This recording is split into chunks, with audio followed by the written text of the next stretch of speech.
Saludos, gracias por permitirnos llegar a sus hogares a través de su programa Verdad es el Aire. Tendremos como invitada especial a Rosario Espinal, quien es politóloga y socióloga dominicana, con quien vamos a hablar sobre diferentes temas. Pero antes vamos a analizar las principales informaciones acaecidas durante esta semana.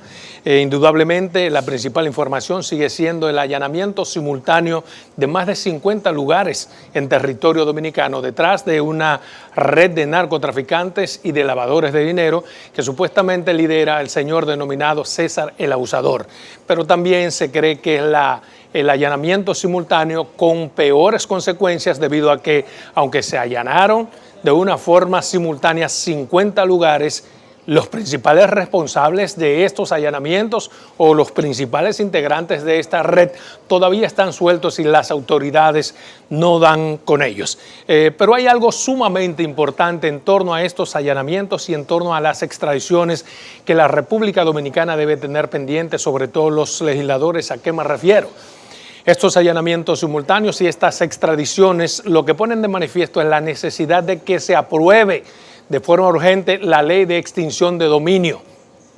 ¿Qué es la ley de extinción de dominio? Es la ley que permitirá que los bienes que tienen estos narcotraficantes, ya sea en territorio dominicano o en cualquier lugar, puedan ser tomados por las autoridades. Es decir, esta aprobación de la ley de extinción de dominio le quitaría las garras y los dientes a los narcotraficantes, porque todos esos bienes sencillamente ya serán procesados en Estados Unidos, purgarían una condena de 5 años, regresarían a territorio dominicano, pero ya no tendrían esos bienes porque las autoridades dominicanas serían los dueños. Es como quitarle toda la fuerza.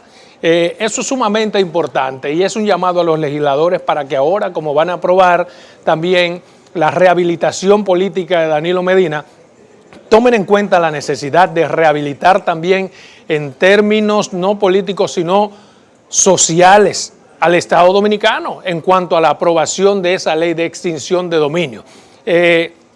Esta red de narcotraficantes y de lavadores es tan inmensa que, según las propias autoridades, por ejemplo, de impuestos internos, el señor César el Abusador debe más de 17 millones de dólares por evasión de impuestos hace más de 4 años. Durante varios años, la Dirección General de Impuestos Internos, que es una institución sumamente rígida y que aplica la ley, no ha podido aplicar la ley, no ha podido cerrar los locales del señor César el Abusador. Más de 14 citaciones y supuestamente el hombre no paga sus impuestos. Eso sencillamente es una muestra del poder que puede tener este hombre, no solamente en los círculos políticos, sino también en todos los círculos de poder de República Dominicana. Finalmente hay una noticia que es sumamente importante, sobre todo para el Partido Revolucionario Dominicano. Importante en el orden de despejar las dudas. Me refiero a la posibilidad de que haya una alianza política entre el Partido Revolucionario Dominicano y el Partido Revolucionario Moderno. Se supone que ambas organizaciones tienen conversaciones en ese sentido y es bueno que el Partido Revolucionario Moderno tenga en cuenta lo que es el sentimiento social. La gente va al Partido Revolucionario Moderno.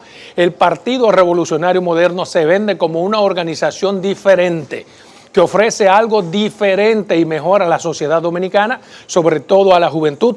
¿Cómo es posible que de repente, aunque en política se vale todo y los políticos dan para todo, cómo es posible vender de repente una alianza PRM-PRD? Yo creo que una gran parte de la sociedad dominicana, sobre todo los jóvenes, no le van a perdonar eso al Partido Revolucionario Moderno, porque no es lo que se espera. Bien, todas estas cosas quería decir en términos políticos y en términos sociales. Tenemos que irnos a comerciales porque ya está con nosotros Rosario Espinal, con quien vamos a hablar sobre diferentes temas.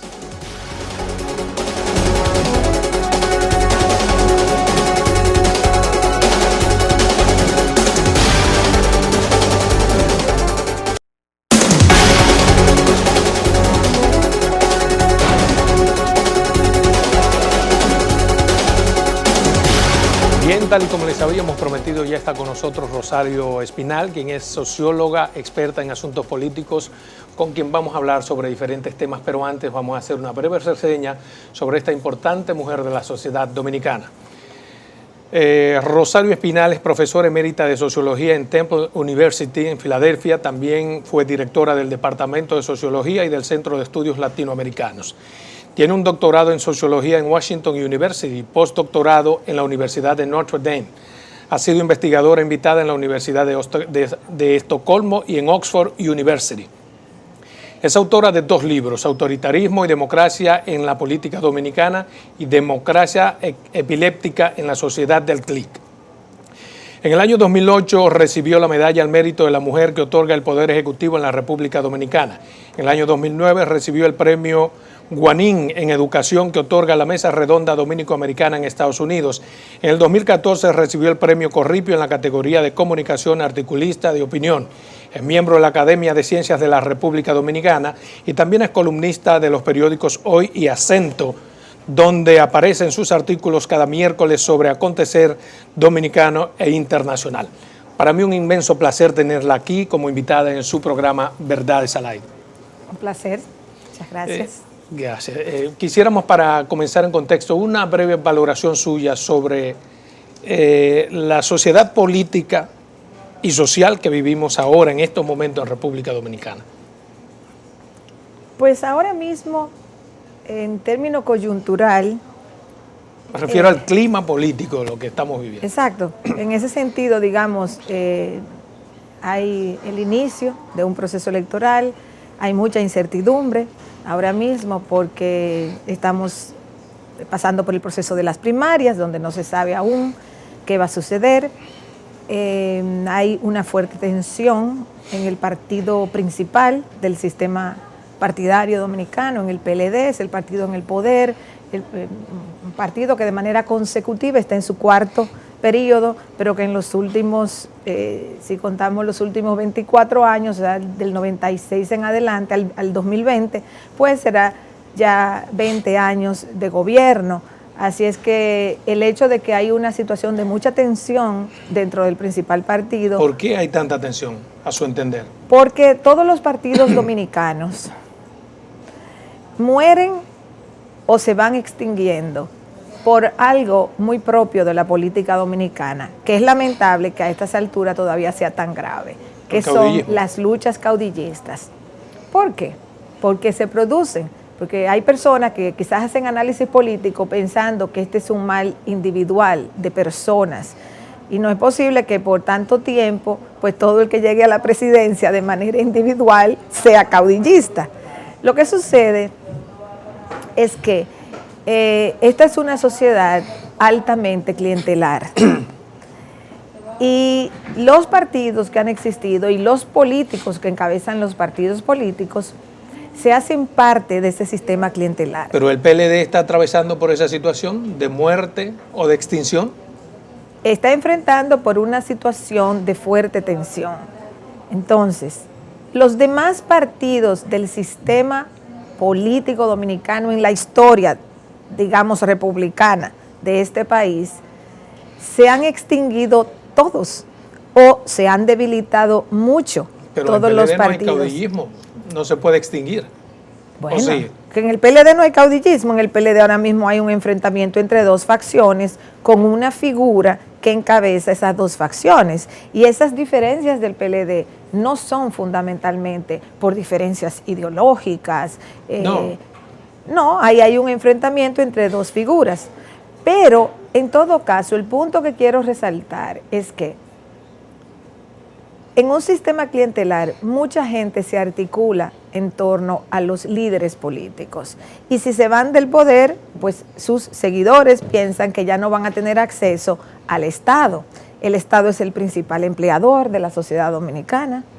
Entonces mucha gente deriva beneficios. El Estado es el principal publicista de la sociedad dominicana, donde coloca anuncios en todos los canales, en todas las emisoras de radio, en todos los periódicos, es el gran publicista. O sea, había una época, quizás hace un tiempo, en donde habían grandes empresas, varias empresas que ponían muchos anuncios. Hoy en día nadie se compara con la presencia del Estado.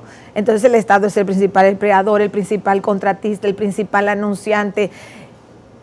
¿Y qué pasa? que entonces mucha gente articula intereses en torno a figuras políticas y eso viene a afectar los partidos. El reformista... O sea, cuando usted me habla, perdóneme que me retrotraiga al caudillismo, porque me impactó esa palabra. Porque para mí yo no coincido en caudillismo donde hay democracia. En el PLD, partido del que yo no milito en ninguno, aunque son dos líderes, como que el proceso ha sido legal. No, porque caudillismo no quiere decir ¿Usted ilegal. quiere decir caudillismo desde el punto de vista de que como partido se mantienen en el poder? No, me refiero a que el PLD, durante todo este tiempo que ha estado en el poder, debió modernizar su estructura partidaria para que hubiese un mecanismo más o menos acordado de sucesión en el poder. No lo había. Leonel Fernández se repostuló y ganó 3 veces. Luego finalmente Danilo Medina logró la candidatura y después que logró la candidatura el partido ha estado girando en torno a Danilo Medina, así como giró en torno a Leonel Fernández anteriormente. Entonces, un partido para ser longevo, para durar mucho, tiene que tener mecanismos de selección de las candidaturas que supere la intencionalidad de cualquiera de sus jefes políticos. ¿Cómo podría hacerse eso? ¿Qué usted recomienda para que eso se materialice? Bueno, por ejemplo, hay distintas estrategias que han usado los partidos, pero si uno mira los países donde los partidos han durado 100 años, más de 100 años, porque es importante que los partidos duren mucho tiempo. La gente muchas veces aquí habla como si es una gran maravilla que surjan partidos nuevos todo el tiempo y que registren 8,000 partidos en la Junta Central Electoral. Eso no es bueno. No. ¿Por qué? Eso no es bueno porque la democracia necesita partidos fuertes. La democracia no necesita 30 partidos registrados en la Junta Central Electoral o cualquiera sea el nombre del equivalente a eso en un país. La democracia necesita que hayan 2 o 3 o 4 partidos que puedan competir electoralmente. Una de las razones por las cuales el PLD ha durado tanto en el poder, una de ellas, no es la única, es porque no hay ningún otro partido que pueda competir efectivamente con el PLD. Y la razón fundamental por la cual no hay otro partido que pueda competir efectivamente con el PLD es que el reformismo se dividió en varios pedazos después que Balaguer murió. Porque ahí sí había un caudillo. Ajá. Pero también lo había en el PRD, era También. Peña Gómez, y también lo había en el PLD, que era Juan Bosch. Lo que pasa es que el PLD es el único partido de esos tres marcan el postrujillismo. El PLD es el único partido que ha ido logrando no fraccionarse, y eso le ha dado mayor facilidad de gobernar, porque mientras los otros se iban dividiendo, el PLD ha logrado mantenerse unido.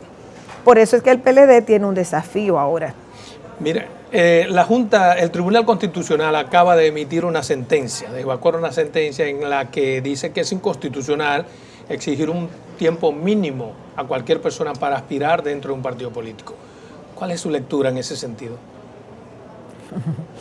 Mira, los sistemas electorales viven, no solamente aquí, en otros países igual, digamos un conflicto teórico. ¿Por qué? La democracia viene tratando de conciliar los derechos individuales de las personas y la organización de la política a través de instituciones como son los partidos políticos. Vivimos por mucho tiempo una situación en donde se le daba prioridad a los partidos para articular sus candidaturas en listas cerradas, por ejemplo, articular sus propuestas, pero los fracasos de los mismos partidos internos o cuando están en el poder han llevado a mover las cosas y a argumentar. Los partidos no deberían tener tanto poder, los partidos deberían darle opciones a la ciudadanía, las mejores opciones. O sea, que le parece correcta la decisión. Dentro de esa lógica, que tú seas militante de un partido no te debería dar más derecho que fulano o fulana que no es de ese partido, pero que tiene aceptación en la sociedad por alguna razón profesional o porque estaba en un medio de comunicación o por lo que fuera. Se supone entonces que los partidos deberían integrar toda esa gente como posibles candidatos. Entonces le repito la pregunta, ¿usted está de acuerdo con la decisión del Tribunal Constitucional que elimina ese pedido, eso que se establece en la ley de que hay que tener un tiempo mínimo para aspirar por un partido? Mira, si tú me dices a mí, o sea, ¿cuál es mi opinión? Exacto. ¿Cuál es mi opinión? Yo creo que los partidos, al igual que las reservas, deberían tener una disposición en la cual la mayoría de sus y podría ser un porcentaje, la mayoría de sus candidaturas provengan de sus filas partidarias y que tuviesen, así como hay con la reserva de candidatura. Pero es así. Sí, pero lo que te quiero decir es que hubiese un porcentaje de, porque las reservas no son necesariamente para personas de fuera, pueden ser para personas de dentro. Entonces la reserva no es equivalente a si la persona es del partido o es de fuera. La reserva es una cosa. La reserva es un poder que le da la ley a las dirigencias de los partidos para reservarse, quedarse con un porcentaje de las candidaturas y asignárselo a quien mejor les parezca, que pueden ser del partido. Puedo intuir entonces que usted está de acuerdo con la decisión del Tribunal Constitucional. Yo no estoy de acuerdo 100%. No 100%. No, ¿En qué parte no está de acuerdo? Yo creo que los partidos pueden tener un porcentaje que lo asignen a personas extra partidos. O sea, yo no voy a decir yo estoy totalmente en contra de eso, no. Ahora, yo pienso que los partidos tienen que elegir fundamentalmente a sus militantes para llevarlo a candidaturas. Claro. Esa es la lógica. Además, de los partidos. Yo como que no le veo sentido a que una gente que no es de ese partido sea postulada por el partido. Bueno. Pues para algo se organizan. Exacto, o sea, tú puedes tener un margen de atraer personas prestantes. Es una decisión del partido ya. O sea, tú puedes tener, por eso digo que yo estoy de acuerdo con que hubiese un porcentaje designado que personas de fuera puedan entrar, que no sean, o sea, yo no estoy de acuerdo con la prohibición total, el que no es miembro no puede ser candidato, no, un partido puede escoger a alguien en un momento determinado para una candidatura que no sea miembro. Por múltiples razones. Exacto. Otra decisión que ha tomado el Tribunal Constitucional en contra de la ley es que ha eliminado también, ha declarado inconstitucional algo que establece la ley de que los partidos de nueva formación no puedan ir aliados. ¿Qué le parece a usted esta segunda decisión? Mira, eso tenían que hacerlo. Te voy a decir por qué. No porque en principio esté mal. Yo sé que aquí muchos consideran, sobre todo la gente de los partidos pequeños, que eso estaba mal. Yo no diría que eso estaba mal. Ahora, ¿qué es lo que pasa? Que si tú le pones esa restricción a los nuevos partidos, tú le estás dando una ventaja a los otros partidos que son pequeñitos, pero que ya, porque existían antes de la ley, no tienen ese problema. Pero hay un antes y un después. Sí. Siempre será así. Hay un antes y un después, pero en vez de utilizar una disposición que penalice a los nuevos por encima de los viejos que nunca han crecido, lo que yo creo fundamental es tener disposiciones que le pongan mayor presión a los partidos para ser realmente representantes de la sociedad. Perfecto. Es decir, si usted compite, aún usted vaya aliado con alguien, ¿qué es lo que usted tiene que sacar para realmente seguir existiendo? Porque el espíritu de la ley, a mi entender, puede estar equivocado, usted sabe más que yo de esto y me corregirá, es, por ejemplo, que no surjan tantos partidos pequeños que se peguen a esa teta que se llama el Estado, o que sean garrapatas de los partidos mayoritarios, se conviertan en simples partidos que nacen para comercializar. ¿O no? Ese es el espíritu. Sí, lo que pasa es que cuando tú, mira que lo que pasa, y lo estamos viendo con la ley de partidos ahora y con la ley electoral un poco, aquí no hay forma de regular la vida política, porque te lo tumban por un lado o por el otro. Una ley nuevecita ha tenido como 70 modificaciones. Ajá, ¿Qué queda porque de esta ¿qué ley? fue lo que hizo con esa ley? Sí. Esa ley comenzó a poner regulaciones. Mira, cuando yo vi la regulación de los medios de comunicación, yo dije, eso no va a sobrevivir. No va a sobrevivir en este país. Este país está acostumbrado o sea, las elecciones, los procesos electorales aquí son una industria para los medios de comunicación. Vámonos a una primera pausa comercial porque está súper interesante. Regresamos en dos minutos.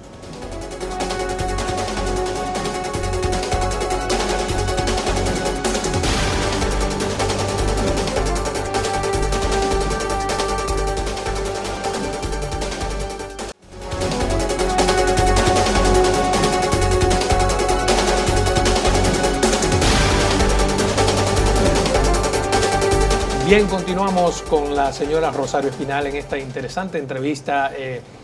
Antes de irnos a comerciales, usted estaba exponiendo, por favor, continúe. Le interrumpimos por asuntos comerciales.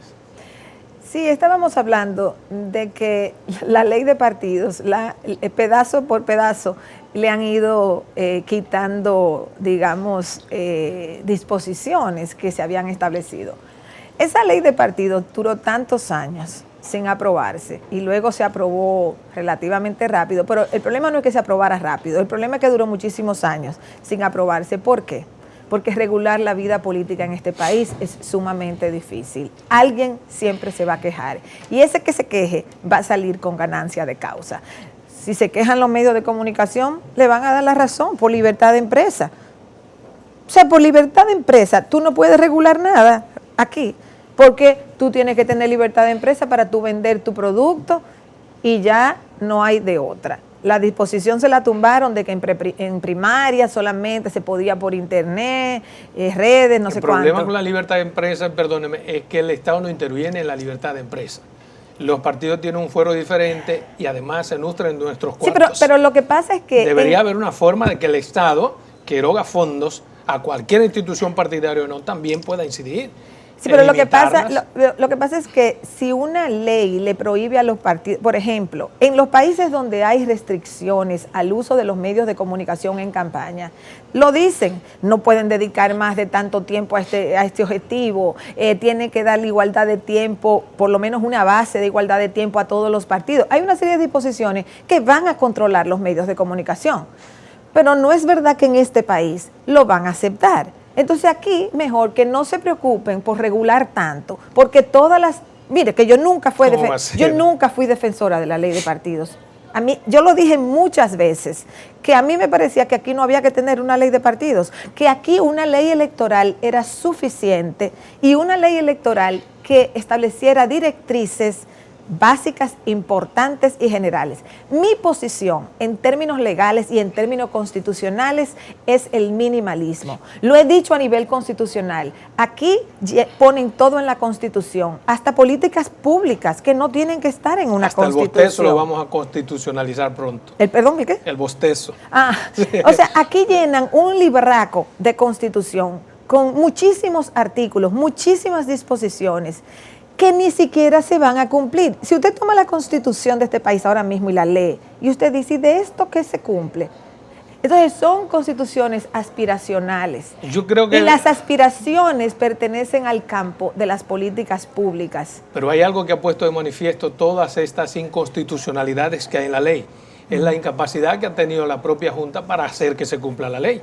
Que la Junta no puede hacer que se cumpla la ley. No puede, porque la Junta no es un mecanismo para obligar. La Junta no tiene el poder realmente. Pero la ley le da incluso potestad para que restringa los fondos, lo cual, perdóneme, acaba también la Junta, el Tribunal Constitucional de decir que es inconstitucional. Mira, si la Junta le restringe los fondos a un partido, porque ese partido puso un cartel en la autopista Duarte, aquí se arma un lío, porque los partidos, a fin de cuentas, son los que dirigen la vida política. Pero fueron los partidos que decidieron esa ley. Exactamente. Entonces, ¿cómo es posible que pero ellos no se someten? Porque ellos no se someten porque no se trata de que se sometan, sino de que lo sometan. Si votamos una ley entre todos, si se supone que hay autoridad, principio de autoridad por lo menos, hay que respetar las reglas y hacerlas cumplir. Miren, la Junta Central Electoral es un sistema, es una institución básicamente para organizar las elecciones. No está capacitada para fiscalizar tanto. Pero si fiscalizara lo que le toca fiscalizar, lo que tiene poder para fiscalizar, tendría a los partidos en contra. Y cuando digo los partidos, voy a aclarar. Los mismos que voy a aclarar. A veces es un partido grande, a veces son todos los grandes, a veces son los chiquitos. Alguien del frente de los partidos políticos va a quejarse de algo y lo van a llevar a un recurso de inconstitucionalidad o de cualquier otra naturaleza. Entonces, los políticos, la dirigencia partidaria, la clase política dominicana está enfrentada tratando cada quien de obtener lo mejor. Y a eso tú le agregas el aspecto de libertad de empresa, donde entran los medios de comunicación, por ejemplo, y aquí es sumamente difícil. Mira, comenzamos las primarias con unas supuestas restricciones, que los precandidatos no podían poner anuncios en el periódico, no podían poner información, comunicado, nada, que no podían poner nada, ni en periódicos, ni en televisión, ni en estaciones de radio. ¿Okay? La ley menos practicable que ha tenido la historia dominicana. Duramos un ratito en eso, y el ratito que duramos con esa ley, digamos, vigente, fue bastante controversial. Incluso algunos la violentaron. Sí. ¿Qué pasa? Pasaron unas semanas y ya había un recurso de inconstitucionalidad desde antes. Ahora emite el tribunal ya su sentencia, digamos, entonces ya eso se quita. Y así va a pasar con muchísimas cosas. ¿Cuál es el punto central? Regular. Y la gente que aquí anda, porque aquí propagan muchas ideas. Usted sabía que Aquí propagan demasiadas ideas. Y aquí no se han sentado a pensar que lo que necesitamos son disposiciones que nos den un marco más o menos aceptable y que sean viables. Porque tener leyes inviables no nos resuelve nada. Usted sabía que en torno a esa ley 3318 nosotros estamos en el libro Guinness de Récord. La ley que en menos tiempo ha tenido más objeciones es un tribunal constitucional, 119. Pero mire, volviendo al territorio dominicano, a la política. Pero lo que la gente tiene que ver ahí es, ¿por qué? ¿Por qué? Porque los partidos políticos tienen una inusual prisa cuando le da la gana y aprueban lo que ellos quieren cuando quieren, sin pensar, sin ver mucho más allá de las narices. Mira cuál es. No, ellos no son tan estúpidos. El que quiera decir que los legisladores, yo creo que no es por un problema de estupidez. Es porque al final aprueban las cosas por una motivación X. Y todo el resto lo quieren poner para supuestamente sonar políticamente correcto. Y eso no es una estupidez. Supuestamente, eso es una estupidez. Sí, pero ellos saben lo que están haciendo. El argumento es que ellos no, ellos saben lo que están haciendo. Ellos saben lo que están haciendo. Mire, me gustaría saber, nueva vez está el fantasma de una reforma constitucional merodeando el Congreso Nacional, para, entre otras cosas, para mí la principal, habilitar políticamente a Danilo Medina. ¿Cuál es su lectura sobre estos aprestos y estaría de acuerdo? Sí, yo escribí un artículo esta semana pasada que lo titulé La reelección, el eterno retorno. Este es un país que permanentemente vive abordando el tema de la reelección y se vincula con todo lo que hemos estado hablando en este programa. Nosotros, en este siglo, que llevamos solamente 19 años, la República Dominicana ha cambiado 3 veces la Constitución. O sea, el Congreso Dominicano ha cambiado 3 veces la Constitución y las 3 veces ha cambiado el modelo de repostulación. Es decir, cómo se regula la repostulación presidencial. En este caso es para habilitar a Danilo Medina. ¿Usted cree que se logrará? Dadas las declaraciones que han dado los dirigentes principales del PRM, es probable que sí. Del PRM, empresarial, todo el mundo. Porque los números, las reformas se dan si los números dan en el Congreso. ¿Usted cree que lo logrará? Entonces, si el danilismo está de acuerdo y la mayoría del PRM está de acuerdo, y bueno, el PRD está aliado al danilismo y los reformistas van y vienen en función de sus conveniencias, entonces probablemente estén los números. En ese sentido, ¿no le parece poco táctico entonces la estrategia de los leonelistas de decir que no es el momento y de que no van a apoyar eso porque entienden que no es el momento, bueno, sabiendo que va a ser aprobada por una gran mayoría? Pero ¿no sería mejor para los leonelistas capitalizar, te apoyamos, ahora tú tienes que soltar allí? Bueno, si el leonelismo y el danilismo estuviese en onda de negociación, hace rato que hubiesen negociado varias cosas. Hasta el día de hoy, no sé mañana, hasta el día de hoy, el leonelismo y el danilismo no están en actitud de negociación, sino en actitud de seguir enfrentándose a ver quién resulta ganador. Tengo mucho tiempo diciendo, en el PLD, a diferencia de otras coyunturas, en el PLD hay un enfrentamiento con poquísimo espacio para la negociación, donde un sector va a salir ganador y un sector va a salir perdedor. Y ellos están en una lucha a muerte, a ver quién gana y quién pierde. Hablando de lucha, ¿cuál es la lectura que usted le puede dar, por ejemplo, a que Danilo utilice todos los gallos de su traba para prepararlo y hacer uno contra Leonel Fernández? O sea, la estrategia de lo que yo llamo las preprimarias. De los gallos de Danilo, para el que salga mejor de todos ellos va a competir a lo interno contra Leonel Fernández, que es del propio partido. Sí, lo que pasa es que en el lado del danilismo no ha habido una figura con el suficiente poder, con la potencia para enfrentarse a Leonel Fernández. Entonces, ellos han tenido, bueno, además que estaba incierta la situación con si se rehabilitaba a Danilo Medina para competir en el 20. Sí, ya ha eliminado eso, o sea, ya sin Danilo Medina en la contienda del 20, entonces se agregaron figuras dentro del danilismo. ¿Qué es lo que se está haciendo? Mire, las primarias abiertas son el seguro, como hay seguro de salud y como hay seguro de vida. Bueno, ese era como el seguro de vida que Danilo Medina necesitaba. Y esa fue la urgencia de aprobar la ley de partidos. Las primarias abiertas, eso para conectarlo con lo que yo dije anteriormente, las primarias abiertas eran el seguro de vida del danilismo. ¿Por qué? Porque si Danilo Medina no podía ir como candidato presidencial, entonces ellos tendrían la posibilidad de hacer un proceso electoral para elegir una candidatura. Y en ese proceso, fíjate que hay lo que yo estoy llamando preprimarias, que son las de ahora. ¿Se le venció el seguro de vida a Danilo entonces? No se le venció. Sí. Está en curso el seguro de vida. Porque el seguro era con él como candidato. No. Las primarias abiertas eran la opción a utilizar si Danilo Medina no era el candidato. O sea, las primarias abiertas no eran. Pero utilizarla ¿para qué? ¿Cuál es el beneficio de Danilo de una primaria abierta o cerrada si él no va? Porque Leonel le gana a cada uno de forma individual, como caballeros, o a todos juntos como malandrines, como dice en Los Tres Mosqueteros. Bueno, ¿usted cree que no? Yo en este momento no apuesto a nada. No. Yo no pondría mi dinero en ninguna apuesta. ¿Por qué? ¿Por qué no?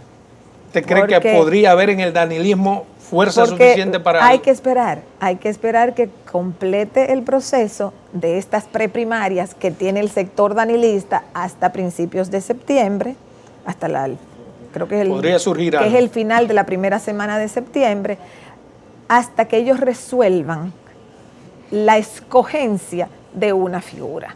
Porque esto es lo que hay ahora. Del lado del danilismo hay unas preprimarias para escoger una figura. Pero yo le pregunto, por ejemplo, salió todo bien en el danilismo, sacaron en buena lid un candidato. Ajá. Y todo está bien, mucho Vamos más allá. Vamos a suponer, ese es el escenario más optimista. Exacto, mucho más allá de cualquier duda razonable, salió Gonzalo, que es el último que ha salido como sacado del sombrero de un mago, es Gonzalo.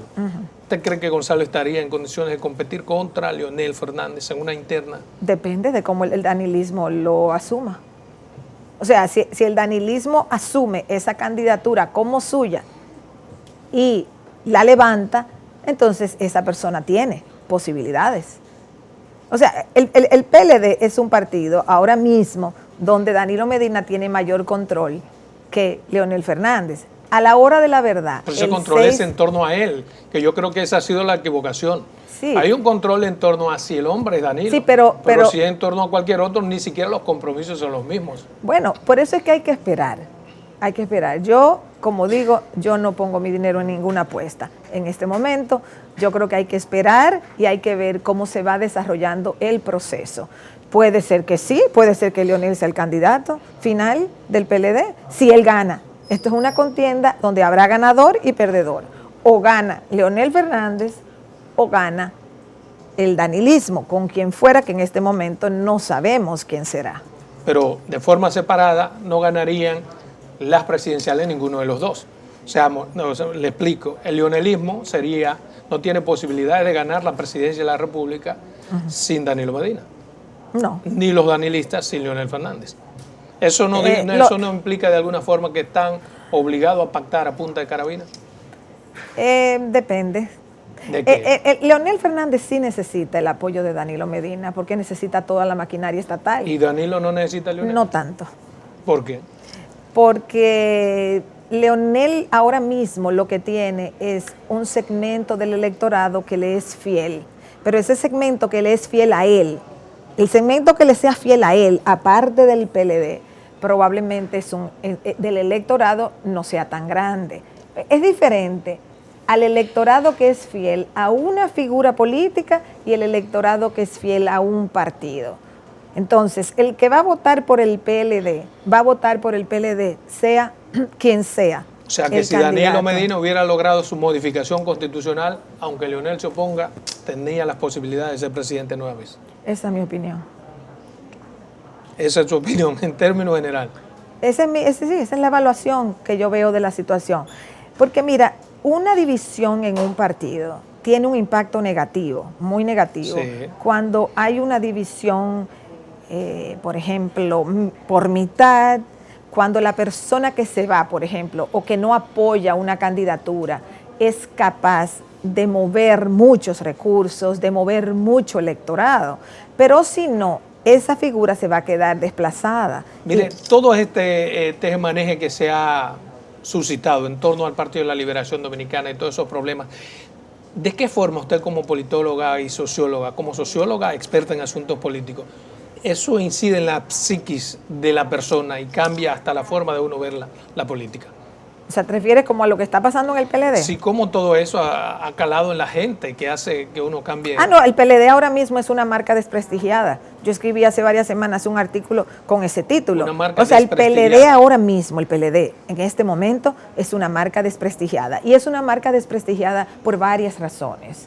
Es desprestigiada por todos los escándalos de corrupción, el más grande, Odebrecht, que le cae fundamentalmente al PLD.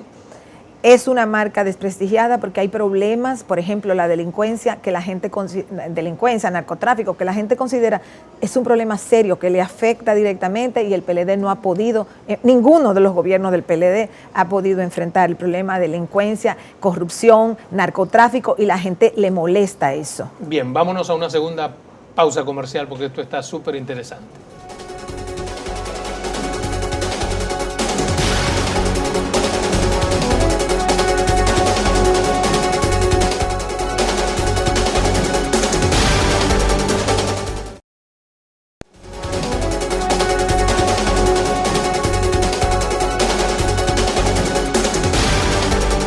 Hablando de datos, me gustaría precisamente su valoración sobre esta sociedad que está saliendo en la política, algunos tratando de ligar a Reinaldo Pared Pérez con César el Abusador, pero ahora también Reinaldo contesta y dice, responsabiliza de ello al ala de Gonzalo Castillo.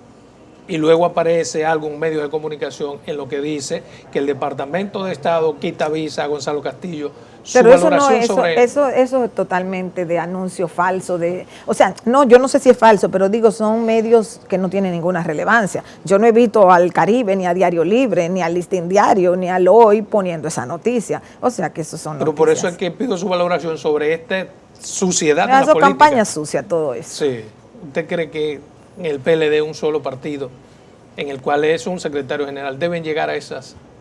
No, pero esa es la campaña sucia donde quiera, aún dentro de los partidos. ¿Y la incidencia del narcotráfico en la política? ¿Cuál es su valoración? ¿No le preocupa? Bueno, claro, porque el narcotráfico necesita acceso al poder. ¿Y quién tiene poder? Tienen poder los militares, que no son electos, y tienen poder los políticos electos. Mira, que hay un modelo que lo estableció Balaguer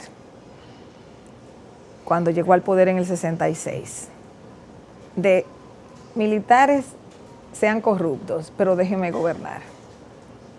Ok, Eso o lo sea, cuando estableció Balaguer decía la corrupción llega hasta la puerta de Bueno, él incluía a los civiles también en esa expresión, pero Balaguer sabía que él era un civil, que él no era Trujillo, que él no provenía de los militares, que Trujillo venía de los militares. O sea, Trujillo tenía ascendencia militar, Balaguer no.